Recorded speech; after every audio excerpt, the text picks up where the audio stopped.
Bom dia a todas e a todos. Que histórias, não? Eu tenho que agradecer muito pelo convite. Aprendi muito hoje de manhã e, em nome das Nações Unidas, do Programa das Nações Unidas para o Desenvolvimento, gostaria de agradecer muito pela atenção e pela ideia sustentável e pelo convite. Bom, todo mundo que subiu aqui no palco hoje pela manhã geralmente subiu em duplas. Mas eu não estou me sentindo sozinho, não. Sabe por quê? Porque, na verdade, tem outra pessoa aqui comigo no palco, que é a Silvana. Obrigado, Silvana. E eu gostaria de um pouco quebrar o protocolo. Nas Nações Unidas, nós vivemos muito em protocolos. Eu gostaria de quebrar o protocolo e pedir que a Silvana venha aqui para o centro do palco comigo. Sim, por favor.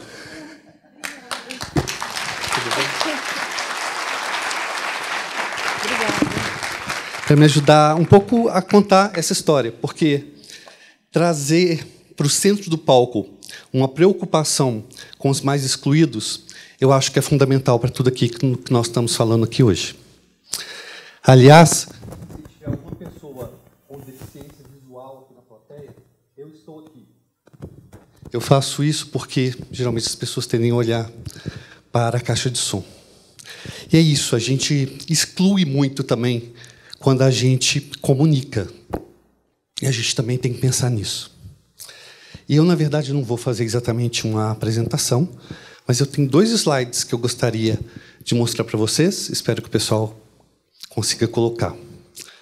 Mas eu tenho a honra e a grande responsabilidade de, aqui no Brasil, tentar disseminar essa agenda que foi aprovada em 2015 por 193 líderes de Estado e de governo. Mas eu costumo dizer que essa não é uma agenda de Estados, não é uma agenda só de chefes de Estado. É uma agenda de chefes de Estado, de chefes de família e para indivíduos. Eu acho que é importante a gente perceber que essa tem que ser uma agenda viva, uma agenda enraizada na vida das pessoas. E a Agenda 2030 para o Desenvolvimento Sustentável, ela tem como grande lema esse grande desafio, que é não deixar ninguém para trás. E eu acho que a presença da Silvana aqui me ajuda um pouco a contar essa história. E essa preocupação de que não deixemos ninguém para trás. Eu sou um pouco subversivo, às vezes, e, embora eu tenha sido instruído pela minha sede a apresentar o quadro dos ODS como 17 caixinhas, eu gosto de apresentar assim, de forma integrada, como um quebra-cabeça. Talvez essa nem seja a melhor representação, mas eu acho que ela deixa muito evidente a importância de uma questão fundamental, que é a integração. Eu acho que o grande desafio dessa agenda é a gente perceber que o social, que o econômico e que o ambiental têm que estar integrados. É incrível, né, como hoje, em 2017, ainda há CEOs de empresa que acham que sustentabilidade é, como foi falado aqui, é aquele pessoal que gosta de abraçar árvores. Né? Eu acho que muitos de vocês já passaram por isso na vida, de convencer seu CEO que vocês não é só um ambientalista louco. Mas essa percepção de que o social, de que o econômico, o ambiental estão intrinsecamente interligados para que você busque soluções que sejam eficazes, eu acho que isso está cada vez mais evidente. Nós escutamos várias histórias aqui hoje. Eu gostaria de contar uma só mais. Foi um jovem empreendedor que eu conheci num prêmio da FEComércio, e esse jovem morava em Santos, ou mora ainda. E ele morava na região portuária, próximo de uma fábrica de processamento de crustáceos, na verdade, de camarão. E esse jovem, quando ia para a escola, passava em frente dessa fábrica e sentia um mau cheiro muito grande, porque, ao se processar o camarão, se jogava a casca no mar e comprometia a vulnerabilidade daquela praia, as comunidades ali ribeirinhas, e tinha um grande impacto. E aquilo era jogado fora. E ele percebeu, um dia, para encurtar a história, que o gato dele adorava comer casca de camarão. E ele percebeu que, de repente, ali, tinha uma oportunidade de negócio. Novamente, para encurtar a história, esse rapaz tem uma indústria PET, hoje, com esse insumo da casca do camarão, uma das indústrias PETs que mais crescem no Brasil. Ou seja, ao colocar essa tríplice lente da sustentabilidade, do econômico, do social e do ambiental, ele viu ali uma oportunidade de negócio. Eu acho que esse tipo de história está cada vez mais recorrente. Muitas delas foram contadas hoje aqui no palco, e há muitas outras por aí. Então, por favor, lembre-se dos ODS não como 17 caixinhos em separado. Eu costumo dizer e brincar que 17 é um número primo. E se vocês lembram das suas aulas de matemática, vocês vão se lembrar que o número primo só é divisível por si mesmo ou por 1. E são essas interconexões, né, que vão nos ajudar a que nós tenhamos soluções que sejam eficazes. Veja o caso no Brasil da Zika. A Agenda 2030 e esse conjunto que tem no seu cerne dos ODS, ele começou a valer a partir de 1º de janeiro de 2016. Exatamente quando o Brasil estava enfrentando uma grande epidemia de Zika.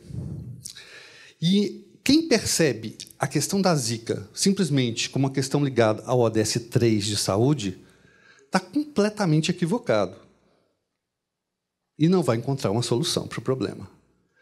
Se a gente não perceber que essa questão da Zika está ligado ao ODS 1 de pobreza, está ligado à questão de educação do ODS 4, a questões de gênero muito relevantes, a questões de acesso à justiça, de como a gente descarta o lixo por meio do ODS 12, como as cidades são estruturadas, o ODS 11, né?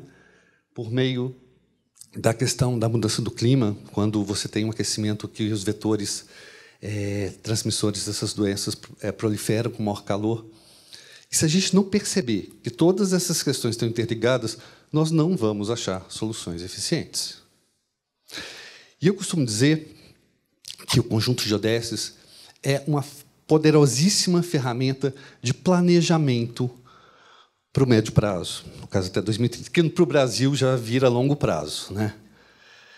Então, se todos nós podemos ver essa agenda como um instrumento de planejamento comum, eu acho que isso já nos leva a uma direção comum.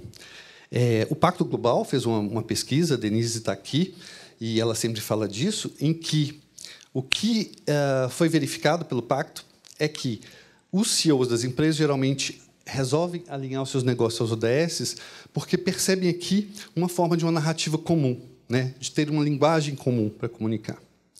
Eu acho que isso é muito importante, que a gente alinhe também o nosso propósito. Eu tenho certeza que, se todos esses ODS forem alcançados, a gente vai realmente ter um mundo melhor, mais justo e inclusivo em 2030. Uma outra questão que é importante a gente verificar é a questão transversal de certos assuntos que são lidados aqui, de certas temáticas.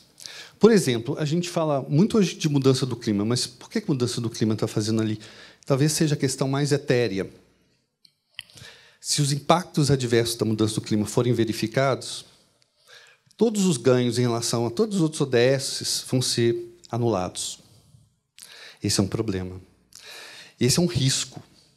E quando a gente percebe que há um risco, hoje em dia o setor privado consegue precificar risco. Eu acho que isso tem que ser contabilizado, porque aquela empresa que não o fizer, ela está muito arriscada em perder negócio.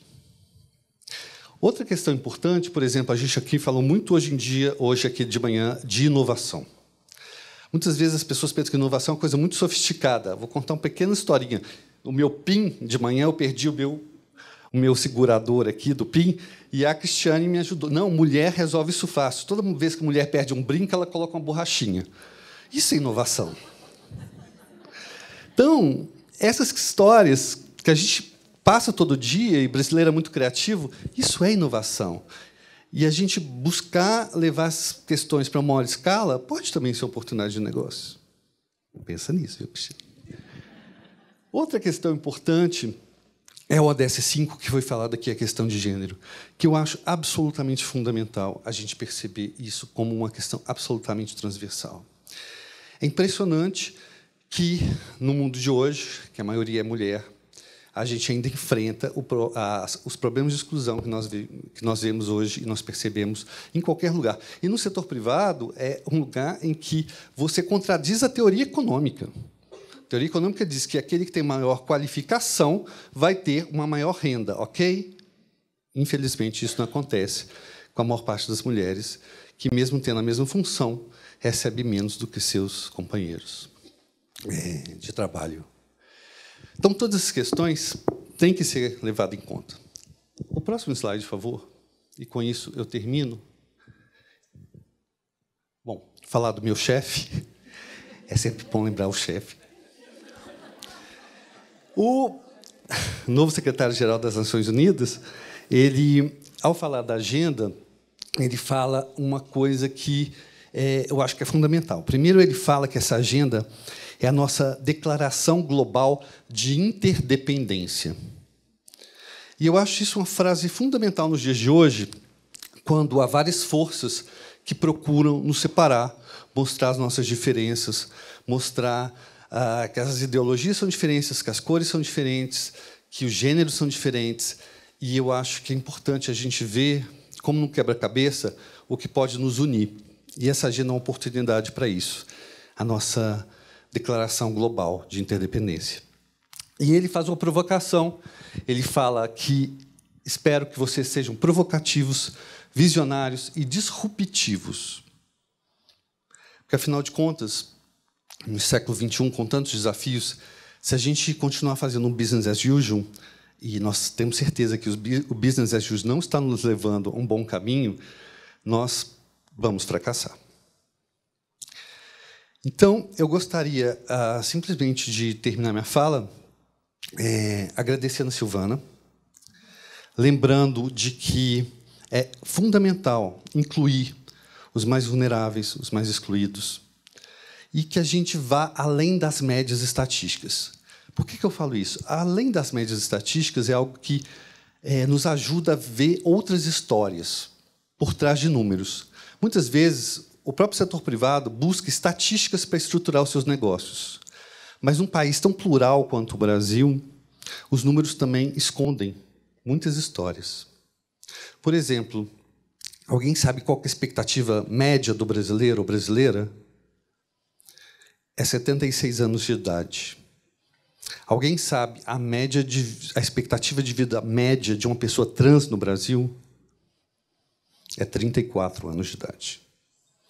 Então, as médias estatísticas, elas escondem muitas histórias que podem, ao serem analisadas, também se transformar em oportunidades de negócio. Então, eu gostaria de terminar convidando a todos vocês para que não apenas alinhem os seus negócios a essa agenda, mas que pensem em oportunidades de negócio que tenham em seu DNA esse compromisso com o social, com o econômico ambiental, e também que nos ajude a fazer honrar o lema dessa agenda de que é não deixar ninguém para trás. As Nações Unidas têm um propósito. Eu tenho um propósito, que é fazer com que essa agenda seja efetivamente implementada até 2030, de forma que a gente não deixe ninguém para trás. Por quê? Porque se o mundo não for melhor para todas e todos em 2030, não vai ser para ninguém. Muito obrigado.